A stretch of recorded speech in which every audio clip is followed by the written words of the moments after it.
अस्सलाम वालेकुम रहमतुल्लाह दोस्तों, वेलकम टू माय चैनल। अच्छा जी, नवंबर का महीना स्टार्ट हो गया है, चौधरी का चांद है, मस्कत का समंदर है और ठंडी ठंडी हवाएं हैं। मतलब अनबयानेबल वेदर है इस वक्त।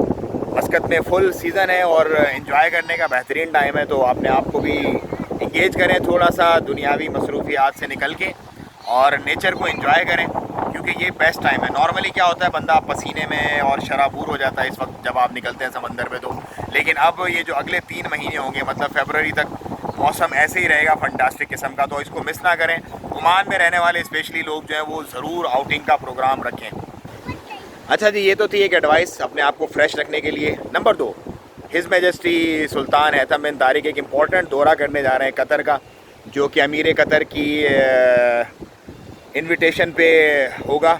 22 नवंबर बरोज़ पीर ये दौरा होगा और दोनों मुल्कों के जो बाहिमी ताल्लुकात हैं, जो मुश्तरका इनके म्यूचुअल इंटरेस्ट हैं, उन पर बात होगी और हो सकता है इससे इंशाल्लाह यकीनन कुछ अच्छा ही बाहर आएगा ओमान के लिए और कतर, दोनों ममालिक के लिए।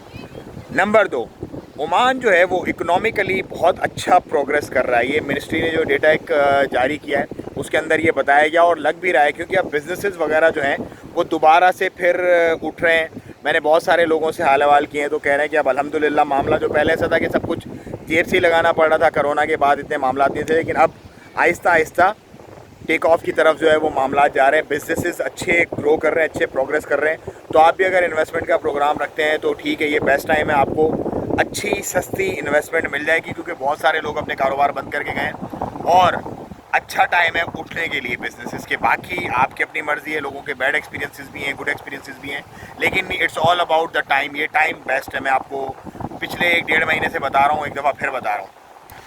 अच्छा जी, एक और बड़ी इंपॉर्टेंट बात कि एक ओपन हाउस डिस्कशन का अरेंजमेंट किया गया है इंडियन एम्बेसी की जानिब से, क्योंकि नए एम्बेसडर जो इस वक्त इंडिया के यहाँ ओमान में मस्कत में मौजूद हैं, उन्होंने ये डिस्कशन रखवाई है।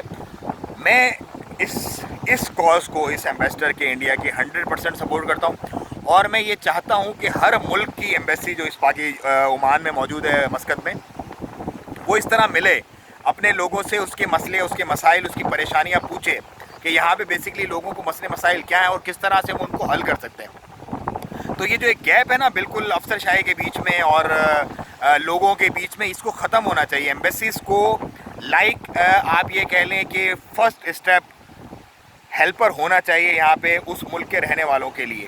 तो ये इंडियन एम्बेसी का एक बहुत अच्छा इक़दाम है। मैं उम्मीद करता हूँ कि पाकिस्तान एम्बेसी भी और जो दूसरी दुनिया के ममालिक की, जैसे बांग्लादेश, नेपाल, भूटान की जो एम्बेसीज़ हैं, वो भी इस तरह के काम करें, ताकि उनके भी जो लोग यहाँ पे परेशान हैं, मुश्किलात का शिकार हैं और उनकी एक्सेस नहीं है उन लोगों तक, उन तक एक्सेस हो और वो अपने सारे मसले मसाइल परेशानियाँ डायरेक्टली जो यहाँ पे इंतज़ामिया है, जो यहाँ पे करता धरता, उनको बता सकें और उनकी मुसीबतें हल हों।